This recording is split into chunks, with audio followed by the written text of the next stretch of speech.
नमस्कार दोस्तों, स्वागत है आप सभी का एक बार फिर से। दोस्तों, अगर आप अपनी लाइफ में कुछ नया सीखना चाहते हैं तो चैनल को सब्सक्राइब जरूर करिएगा। आज की जो कहानी है जीवन की बड़ी सीख देने वाली कहानी है, ज्ञानवर्धक कहानी है। इसे सुन लेने से, इसमें बताई बातों पर अमल करने से जिंदगी में कभी आपको हार का सामना नहीं करना पड़ेगा, ना किसी के सामने झुकना पड़ेगा। ये एक तीतर की कहानी है। तीतर को बताई 8 बातें कुछ ऐसी है। तीतर कहता है कि जो इंसान अपने जीवन में सुख समृद्धि पाना चाहता है, हमेशा सुखी जीवन जीना चाहता है, वो इंसान इन 8 बातों को अपने जीवन में हमेशा याद रखें और हो सके तो इन 8 बातों को अपने संतानों को भी जरूर बता के जाएं। ऐसी 8 अनमोल बातें तीतर बताता है जो दिव्य साधु महाराज ने उसे बताई। तीतर कहता है कि जो इंसान इन 8 बातों को अपने जीवन में उतार के रखता है, उसके जीवन में कभी भी किसी भी प्रकार का कोई संकट आ नहीं सकता। वो इंसान अपने जीवन में कभी धोखा नहीं खा सकता। ये 8 बातें हम आपको एक कहानी के माध्यम से बताएंगे। लेकिन दोस्तों, उससे पहले आपसे गुजारिश है कि वीडियो को पूरा अवश्य देखें, क्योंकि अधूरी जानकारी, आधा अधूरा ज्ञान हमेशा घातक होता है। वीडियो को शेयर भी करें और चैनल को सब्सक्राइब करके बेल आइकन जरूर दबाएं। आते हैं कहानी पर। एक जंगल में एक तीतर रहता था। उसके 2 बच्चे थे। उस तीतर की पत्नी बड़ी भोली थी, बड़ी सीधी सादी थी। उसके पेट में कभी कोई बात नहीं रुकती थी। कोई भी बात वो सुनती तो हर किसी से कह देती थी। उनके जितने भी मित्र थे, जितने भी अड़ोसी पड़ोसी थे, उन सभी को ये बात अच्छी तरह मालूम थी कि तीतर की घरवाली के पेट में कभी कोई बात रुकती नहीं है। इसी बात को लेकर तीतर बड़ा परेशान था। वो तीतर जंगल में जाता, शिकार करता और शिकार लाकर अपने बीवी बच्चों को खिलाता, उनका पालन पोषण करता। उसी जंगल में कई और पक्षी भी रहा करते थे। उनके पड़ोस में उनका मित्र कौवा रहता था। ये कौवा उस तीतर का पड़ोसी मित्र था और कौवा हर बार तीतर से पूछा करता कि तीतर भाई, तुम कहाँ जाते हो? अच्छे अच्छे शिकार करके लाते हो और अपने बच्चों को अच्छा अच्छा भोजन खिलाते हो। ऐसा तुम क्या करते हो, जरा मुझे भी बताओ। वो तीतर अपना भेद कभी नहीं खोलता, लेकिन तीतर की आदत थी कि वो अपने घरवाली से इस बात को कह देता था कि मैं इस तरीके से शिकार ढूंढता हूँ और इस तरीके से शिकार करके लेकर आता हूँ। वो तीतर और किसी को अपनी बात नहीं बताता था, लेकिन उसकी घरवाली जो बड़ी भोली थी, बड़ी सीधी थी, उसके पेट में कभी कोई बात नहीं रुकती थी। और तीतर से कुछ पता नहीं चलने पर वो कौवा तीतर की घरवाली से इस बात को पूछता था कि तुम्हारा पति कहाँ जाता है और कैसे शिकार करके लाता है। वो तीतर अपने घरवाली को खूब समझाता कि तुम किसी से कुछ मत कहा करो। अगर तुम ऐसे करती रही तो एक दिन ऐसा आएगा कि हमारे खाने के लाले पड़ जाएंगे, हमें भोजन मिलना बड़ा मुश्किल हो जाएगा।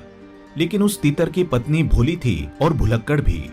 वो कुछ देर उस बात को याद रखती, लेकिन कुछ देर बाद पति तीतर ने कही बात को भूल जाती। इसी बात को लेकर वो तीतर बड़ा चिंतित रहता था, क्योंकि तीतर मेहनत से भोजन इकट्ठा करके लाता था। हर रोज नई जगह खोजने की कोशिश करता था, नई जगह खोजकर अपना भोजन तलाश करता। लेकिन जब शाम को आकर अपनी पत्नी को बताता, वो बात पत्नी दूसरे दिन उस कौवे को बता देती। कौवा अक्सर इसी फिराक में रहता और तीतर की पत्नी को अक्सर पूछा करता कि तुम्हारा पति कहाँ गया था, इतने कम समय में भोजन कहाँ से लाया। वो कहता कि हम दिन भर भटकते रहते हैं, लेकिन हमें कहीं भोजन नहीं मिलता, और तुम्हारा पति ऐसा क्या करता है जो फट से जाता है और फट से भोजन लेके आता है। कौवे की इस बात को सुनकर उस तीतर की पत्नी वो सारी बातें बता देती जो तीतर उससे कहता, क्योंकि तीतर रोज जाता और रोज नई जगह खोज करके भोजन लेकर आता। और आते ही उसकी पत्नी पूछती कि आज कहाँ से लेके आए हो। वो तीतर अपनी पत्नी को बताता कि मैं फला जगह से भोजन लेकर आया हूँ। दूसरे रोज जब कौवा उस तीतर की पत्नी से पूछता तो वो तीतर की पत्नी उस कौवे को बता दिया करती। फिर कौवा वहां से चलता और उस तीतर वाली जगह पर अपना कब्जा बना लेता। तीतर को वहां आसपास भी भटकने नहीं देता। इसी परेशानी को लेकर तीतर बड़ा दुखी हुआ था, क्योंकि जिस जगह को तीतर खोजकर अपने भोजन का प्रबंध करता, उसी जगह पर जाकर कौवा अपना कब्जा बना लेता था। तीतर बार बार अपनी पत्नी को समझाता और कहता कि तुम्हारे पेट में कभी कोई बात नहीं रुकती है, तुम्हें बात बताना ही बेकार होता है। तुम्हें जो भी बात बताई जाती है तुम अन्य पक्षियों को बता देती हो। और वो पक्षी जाकर उस जगह पर अपना कब्जा कर लेते हैं जिस जगह को मैं खोजता हूँ। तीतर बड़ा परेशान रहने लगा। अब धीरे धीरे तीतर की पत्नी के इस स्वभाव के कारण तीतर पर यह नौबत आने लगी कि उसको कहीं भोजन मिलना बड़ा मुश्किल हो गया। तीतर को अपने बच्चों को, अपनी पत्नी को भोजन खिलाना भी बड़ा मुश्किल होता जा रहा था, क्योंकि तीतर जो भी जगह नई जगह खोजता उस जगह पर कौवा जाकर अपना कब्जा जमा लेता और तीतर को उस जगह के आसपास भी भटकने नहीं देता। अब तीतर के सामने बड़ी चुनौती आ गई, बड़ी समस्या खड़ी हो गई कि परिवार का और अपना पेट पालन कैसे करें। तीतर ने अपने और अपने परिवार के लिए जितना भी भोजन इकट्ठा कर रखा था, धीरे धीरे वो सब खत्म होने लगा। तीतर रोज दिन भर भटकता रहता, लेकिन तीतर को अब भोजन मिलना बड़ा मुश्किल हो रहा था। ये सब तीतर के पत्नी के कारण हुआ था। उसके पेट में कभी कोई बात रुकती ही नहीं थी और तीतर के पूरे परिवार को इस बड़ी समस्या का सामना करना पड़ रहा था। फिर तो ऐसी नौबत आई कि उनको भूखा सोना पड़ा। 2-2 दिन तक उनको भूखे ही सोना पड़ा। तीतर अपनी पत्नी को रात दिन कोसता रहता, कहता कि सब तुम्हारी वजह से हो रहा है। अगर तुम्हारे पेट में थोड़ी सी भी बात रुकती तो आज ये नौबत नहीं आती। तीतर की पत्नी तीतर से कहती, देखो जी, मुझ पर चिल्लाने की कोई जरूरत नहीं है। अगर आपकी क्षमता नहीं है हमारा पेट पालने की तो आप वैसा बता दीजिए। फालतू में आप मुझ पर दोष मढ़ते हो।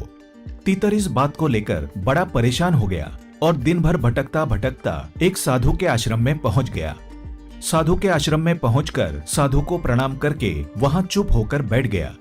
जब साधु ने उस तीतर को देखा कि तीतर बड़ा शांत बैठा है, साधु सोचने लगा कि इस तीतर के जीवन में कोई बड़ी समस्या है, कोई बड़ी परेशानी है। वो साधु उस तीतर के पास गया और तीतर से पूछने लगा कि तीतर, तुम्हारी ऐसी कौन सी समस्या है जो तुम इतने परेशान बैठे हो? लगता है कोई गंभीर समस्या है। तीतर ने साधु महाराज को प्रणाम किया और साधु को वो सारी घटनाएं सुनाई। तीतर कहने लगा, साधु महाराज, मेरी पत्नी के कारण मुझे ये दिन देखने पड़ रहे हैं। मैं हर रोज नए भोजन की खोज करता और अपने परिवार का पालन पोषण करता था, लेकिन जब मैं भोजन लेकर शाम को घर जाता तो मेरी पत्नी मुझसे पूछा करती कि आज भोजन कहाँ से लेकर आए हो, और मैं अपनी पत्नी को वो सारी बातें बता देता था। मैं यही सोचता था कि मेरी पत्नी मेरी जीवन संगिनी है और पत्नी से किसी भी बात का भेदभाव नहीं रखना चाहिए। इसी विचार से मैं अपनी पत्नी से पूरी बातें बता दिया करता था, लेकिन मेरी पत्नी बड़े भोले स्वभाव की है, बड़ी भुलक्कड़ है। पड़ोसी कौवा मेरी पत्नी से आके पूछता था कि तुम्हारा पति क्या करता है और कहाँ से भोजन लेकर आता है। मेरी पत्नी वो सारी बातें उस कौवे को बता दिया करती थी। दूसरे दिन वो कौवा जाकर उस स्थान पर अपना कब्जा जमा लेता था और हमसे कहता था कि यहाँ तुम्हारा आना मना है। हमें उस जगह पर भटकने भी नहीं देता था। इसी वजह से आज मेरी पत्नी के कारण ये नौबत आ गई है कि हमें एक समय का भोजन मिलना भी बड़ा मुश्किल हो रहा है। मेरे बच्चे भूखे बैठे हैं। इसी चिंता को लेकर मैं बड़ा दुखी हुआ हूँ। वो साधु महाराज तीतर से कहते हैं कि ये तुम्हारी मूर्खता है। जब तुम्हें ये मालूम है कि तुम्हारी पत्नी भुलक्कड़ स्वभाव की है, सीधी है, भोली है और उसके पेट में कभी कोई बात नहीं रुकती, तो तुम्हें ऐसी कोई बात उसको बतानी ही नहीं चाहिए जो तुम्हारे मतलब की हो। और जिस बात को किसी को बताने से तुम्हारा बुरा हो जाए, ऐसी बात को आप हमेशा अपने तक ही सीमित रखें। साधु महाराज तीतर से कहने लगे, तीतर, अब तुम मेरी बात गौर से सुनो। मैं तुम्हें ऐसी 7 बातें बताऊंगा। अगर तुम अपने जीवन में इन 7 बातों पर अमल करोगे तो कभी भी जीवन में दुख नहीं पाओगे। सबसे पहली बात साधु महाराज तीतर को बताते हैं, अपनी मजबूरी। अपनी मजबूरी कभी किसी को मत बताना, चाहे वो पत्नी हो या पुत्र हो या कोई मित्र हो। अपनी मजबूरी कभी किसी को मत बताना। अगर आप अपनी मजबूरी किसी को बताते हैं तो सुनने वाला आपकी मजबूरी का हमेशा फायदा उठाएगा, हमेशा आपको नीचा दिखाने की कोशिश करेगा। इसलिए अपनी मजबूरी कभी किसी को नहीं बतानी चाहिए। दूसरी बात साधु महाराज तीतर को बताते हैं। साधु महाराज कहते हैं कि तीतर भाई, दूसरी बात जो मैं तुमको बताने वाला हूँ ये बहुत ही खास और बहुत ही महत्वपूर्ण जानकारी है। इसको अपने जीवन में हमेशा याद रखना। साधु महाराज तीतर को दूसरी बात बताते हैं। कहते हैं, अपने भूतकाल की गलतियां और अपने भविष्य की रणनीति दोनों बातें कभी किसी को नहीं बतानी चाहिए। अगर आप अपने भूतकाल की गलतियां बताते हैं तो सामने वाला आपकी उन गलतियों को पकड़कर आपको हमेशा नीचा दिखाने की कोशिश करेगा। आपको कभी भी ऊपर नहीं उठने देगा। हो सकता है आपके बने काम को बिगाड़ दें। इसलिए अपने भूतकाल की गलतियां कभी किसी को नहीं बतानी चाहिए। और अगर आप भविष्य की रणनीति औरों को बताते हैं तो सामने वाला आपसे पहले उसके अनुसार रणनीति तैयार कर लेगा और आपको हमेशा परास्त होने का खतरा बना रहेगा। इसलिए अपने भविष्य की रणनीति कभी किसी को नहीं बतानी चाहिए। तीसरी बात साधु महाराज तीतर को बताते हैं, कहते हैं कि अपने घर की बातें कभी किसी को नहीं बतानी चाहिए। आपके घर में जो भी बातें होती हैं, पति पत्नी में होती हैं, पिता पुत्र में होती हैं, घर की जो भी बातें हैं कभी किसी को नहीं बतानी चाहिए। अगर आप अपने घर की बातें सामने वाले को बताते हैं तो आप अपने समाज में मान प्रतिष्ठा को खो बैठेंगे। कभी भी आप अपने समाज में ऊंचा उठकर नहीं बोल पाएंगे। सामने वाला आपकी घर की बातों को सुनकर मौके का फायदा उठाएगा। इसलिए अपने घर की बातें कभी किसी को भूलकर भी नहीं बतानी चाहिए। चौथी बात साधु महाराज तीतर को बताते हैं, वो कहते हैं अपनी कमाई का जरिया। अपनी कमाई का जरिया कभी किसी को नहीं बताना चाहिए। आप कहां से कमाई कर रहे हैं, कहां से भोजन का इंतजाम करते हैं, किसी को बताना नहीं चाहिए। अगर आप अपनी कमाई का जरिया सामने वाले को बताते हैं तो हो सकता है आपकी कमाई का जरिया खत्म ही हो जाए और सामने वाला तुम्हारी कमाई पर जाकर अपना अधिकार जमा ले। दर्शकों, जिस तरीके से उस तीतर के साथ हो रहा है कि तीतर रोज नई जगह खोजता है और उस जगह पर जाकर कौवा अपना कब्जा जमा लेता है, इसी तरीके से अगर आप कमाई का जरिया सामने वाले को बताते हैं तो हो सकता है सामने वाला आपकी कमाई के जरिए पर अपना अधिकार जमा ले और आपकी कमाई का जरिया ही खत्म हो जाए। इसलिए अपनी कमाई का जरिया कभी किसी को बताना नहीं चाहिए। आप क्या करते हैं, क्या नहीं करते हैं, कभी किसी को नहीं बताना चाहिए। पांचवी बात साधु महाराज तीतर को समझाते हैं, कहते हैं कि अपनी कमजोरी और अपनी ताकत ये भी किसी को नहीं बतानी चाहिए। अगर आप अपनी कमजोरी बताते हैं तो सामने वाला आपकी कमजोरी का फायदा उठाएगा और अगर आप अपनी ताकत बताते हैं तो सामने वाला आपकी ताकत का तोड़ निकाल सकता है, आपकी ताकत को खत्म कर सकता है।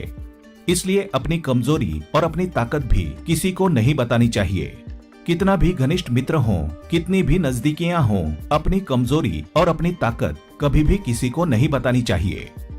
छठी बात साधु महाराज उस तीतर को कहते हैं कि कभी भी जीवन में अपने मित्र और अपने शत्रुओं के बारे में किसी को नहीं बताना चाहिए। अगर आप किसी को बताते हैं कि फला आदमी मेरा मित्र है तो हो सकता है भविष्य में सामने वाला आपकी मित्रता ही खत्म कर दें और आपके मित्र को आपका ही शत्रु बना दें। इसलिए अपने मित्र के बारे में कभी किसी को ना बताएं। और अगर आप अपने शत्रुओं के बारे में किसी को बताते हैं तो हो सकता है सामने वाला आपके शत्रु से जा मिले और आपके शत्रु का बल और भी अधिक हो जाए। इससे आपको ही अधिक खतरा हो सकता है। इसलिए कभी भी कोई भी संकट आ जाए, कैसी भी मजबूरी आ जाए, लेकिन कभी भी अपने मित्र और शत्रुओं के बारे में किसी को भी नहीं बताना चाहिए। सातवीं बात साधु महाराज बताते हैं, तीतर भाई गौर से सुनिए, दिया हुआ दान कभी भी किसी को नहीं बताना चाहिए। अगर आप दाएं हाथ से दान देते हैं तो बाएं हाथ को भी पता नहीं चलना चाहिए। अगर आप दिए हुए दान के बारे में किसी दूसरे को बताते हैं, अपनी बढ़ाई के चक्कर में बताते हैं, अपनी डींगे हाँकने के चक्कर में दिए हुए दान को किसी अन्य को बता देते हैं तो आपका दिया हुआ दान व्यर्थ चला जाएगा और उसका आपको कोई फायदा नहीं मिलेगा। इसलिए दान के बारे में कभी किसी को नहीं बताना चाहिए। तो ये 7 बातें साधु महाराज ने तीतर को समझाई। तीतर के मन में 7 बातें बिल्कुल बैठ गई। तीतर ने उन बातों पर अमल कर लिया। फिर धीरे धीरे तीतर ने अपनी पत्नी को बातें बताना बंद कर दिया। उसके बाद तीतर का जीवन पहले जैसा सुखमय हो गया। तीतर अपना जीवन सुख से व्यतीत करने लगा। आप भी अपना जीवन सुखमय तरीके से व्यतीत करने के लिए इन बातों को अपना लें। उम्मीद करते हैं आपको कहानी पसंद आई होगी। ऐसी ही अच्छी सीख दिलाने वाली कहानियां सुनने के लिए चैनल को सब्सक्राइब करें, बेल आइकन को प्रेस करें। धन्यवाद।